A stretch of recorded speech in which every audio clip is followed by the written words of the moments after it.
naman yan. May gatas pa yan. Alin dyan sa dalawang unahin mo pagkain ka. Very good. Biskuit daw muna bago iinom. Huwag mo nang tapakan. Wala naman mga agaw sa iyo. Ay, kukok. Saka pa kukok. Ay, hirap pagayin itong mga alaga. Ay, gusto lagi magbenta eh.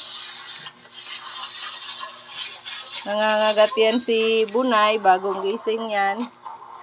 Si Bunay, bagong gising. Si Bunay, bagong gising yan. Wait, Bunay.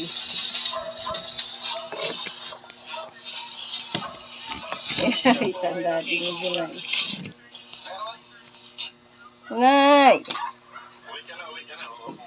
Uy, pinapatalsik.